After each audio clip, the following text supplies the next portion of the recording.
High, welcome to my channel another vlog. হ্যাঁ, এটা vlog, এটা মিনি ভ্লগ নয় কোনো, সেটা তো তোমরা বুঝেই গেছো। তো আমি গেছিলাম হলো বুমেরাংয়ের ট্রেলার লঞ্চে।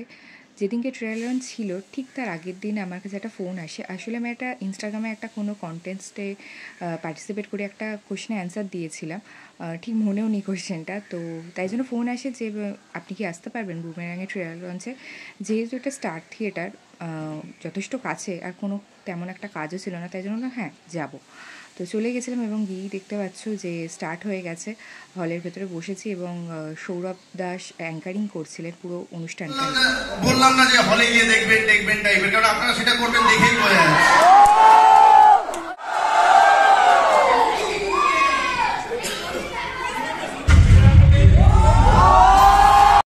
তারপর ট্রেলারটা দেখানো হলো এবং ট্রেলারটা কিন্তু আমার বেশ ভালো লেগেছে। আমি আর পুরোটা রেকর্ড করিনি, কারণ তোমরা তো সবাই ইউটিউবে দেখতেই পাবে বা অলরেডি পেয়ে গেছো, কারণ অলরেডি এক সপ্তাহ হয়ে গেছে মোটামুটি এটা আমি যখন রেকর্ড করছি। আমরা একটুখানি জেনে নেব সবার কাছ থেকে তাদের এক্সপিরিয়েন্স অফ দ্য ফিল্ম এবং কি বলতে চায় তোমাদেরকে। প্রথমে স্টার্টিং উইথ শোভিকদা। খুব বেশি বলার কিছু নেই, ছবি বানিয়ে ফেলেছি, এবার আপনাদের ছবিটা দেখতে হবে। প্রথমে থ্যাংক ইউ জানাবো আমাদের জিদ্দা গোপাল যারা প্রডিউস করেছে ছবিটা। কারণ কোনো প্রোডাকশন হাউসে গিয়ে যদি বলতাম যে এই ছবিতে উড়ন্ত বাইক থাকবে আর ঝুলন্ত রোবট থাকবে, তো আমাদের সোজা বের করে দিত। এটা কি বাংলা ছবিতে এসব হয়? কিন্তু বাংলা ছবিতে এগুলো হয়েছে, এগুলো করেছে, এগুলো চিন্তা করতে পেরেছে, গোপাল করেছে, আমরা সবাই করেছি। তোমাদের জন্য টাইমে এসছে 11:02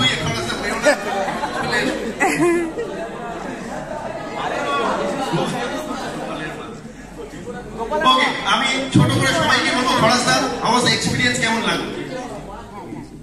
আমি সবার চিন্তাটা যেন না থাকে, কেমন হাততালি, কেমন হয়?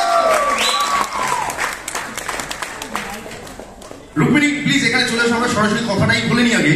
এবং তবে তার আগে খরাসদা যদি তুমি এখানে দাঁড়াও, একটুখানি ওই পুইটা দুজনের একবার হতে পারে একটু আউটস্ট্যান্ডিং। রুক্মিণী এইখানে দাঁড়িয়ে পড়ি। Rukmini, how was it being a part of board? কি বলি বলতো, আজকে আই থিঙ্ক আজকে প্রথম কথা যেটা আমরা বলতে হবে যে আমি নিশা। তুমি কি বলছো তাহলে তুমি ঈশা নও? সেইটার জন্য 7 জুনে গিয়ে বুঝতে হবে যে আমি ঈশা না নিশা না রুক্মিণী। এই পুরো গন্ডগোলটা আপনাদের সবাইকে 7th of জুনে গিয়ে দেখতে হবে বুমেরাং হলে। যাবেন তো সবাই? আচ্ছা, প্রথমে প্রচুর কথা হলো, আমরা জানি। এবার বলেন ট্রেলার কেমন লাগলো সবার?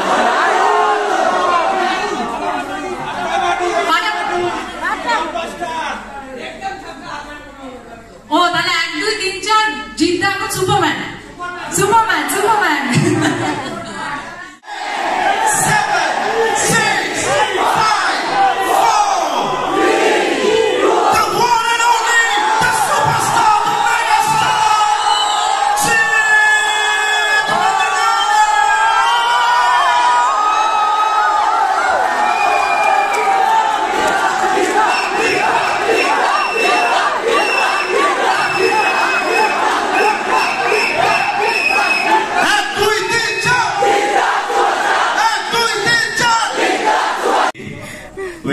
ভালো আছেন সবাই আশা করি। আর সত্যি সত্যি একটা জিনিস জানতে চাইছি, অনেস্টলি একটা জিনিস বলুন, ট্রেলার কেমন লাগলো?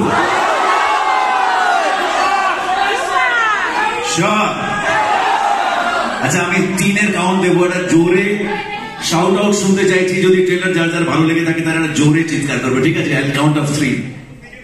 Okay, we'll all make a video of this. Okay? Okay. 3, 2, 1. কেমন লাগলো? Wow, thank you so much. Thank you, আপনাদের সকলকে ধন্যবাদ এখানে উপস্থিত হওয়ার জন্য। আর আমি একবার শুধু বলে দেবেন প্লিজ প্লিজ প্লিজ। আচ্ছা, ওকে, কোলে তুলে না, বাবা তুলে কথা নয়, বাবা তুলে কথা নয়। ওকে, তোমাদের 1 2 3 4 একটা কাউন্টে কিছুটা শুনছিলাম, অনেক অনেক ধন্যবাদ, আন্তরিক ধন্যবাদ। আমার একটা কাউন্ট আছে 1 2 3 4, জিত is always your. Thank you very much, thank you. Let's play it in the event শেষে হিরো হিরোইন তো বেরিয়ে যায় প্রচণ্ড ভিড়ের জন্য, কিন্তু মিউজিক ডিরেক্টরকে পেয়ে গেছিলাম এবং উনি কথাও বলেন খুব সুন্দর করে, এবং আমি ফটো তুলবো বললাম তো উনি সেটাও রাজি হয়ে গেলেন। তারপরে একজন ইউটিউবারকে পেয়েছিলাম, MFK টিভি, তিনি বাংলা সিনেমার রিভিউ করেন এবং খুব ভালো কথা বললো। আমি ফার্স্টে ভাবছিলাম কথা বলবো কিনা, কিন্তু গিয়ে কথা বলতে কিন্তু খুব ভালোভাবে কথা বললো। কথা বললাম ভীষণ ভালো, যেরকম আমি ভাবছিলাম ফার্স্টে অনেকক্ষণ ধরে আমার সামনে দাঁড়িয়ে কথা বলবো কিনা। না এরকম কোনো মানুষ না, সাধারণ মানুষ আমার সাথে অ্যাপ্রোচ করে কথা বলতে এসেছে, এটা আমার খুব ভালো লেগেছে। ভিডিওটা করছে আমার খুব ভালো লেগেছে। বুমেরাঙের ট্রেলার লঞ্চ আমরা সবাই সব করে আনন্দ করে কাটালাম, ভালো লাগলো। জিদ্দা একটা ডিফারেন্ট লুকে এলেন এবং তার সঙ্গে সঙ্গে মানে ট্রেলারটাও এক্সাইটিং হয়েছে, এঙ্গেজিং হয়েছে। আমি দর্শকদেরকে একটা উদ্দেশ্য করবো, দয়া করে হলে যাবেন, সিনেমা দেখবেন, বাংলা ছবি দেখবেন, আর এই ছবিটাকে মনে হয় দয়া করে বলতে হবে, এই ছবিটা ট্রেলার দেখে আপনারা এক্সাইটেড হয়ে গিয়েছেন। Thank you so much. একা একা যাওয়ার পরও কিন্তু বেশ ভালোই লাগলো। ভিডিওটা যদি ভালো লাগে তাহলে অবশ্যই লাইক, কমেন্ট অ্যান্ড সাবস্ক্রাইব করে দিও। টাটা।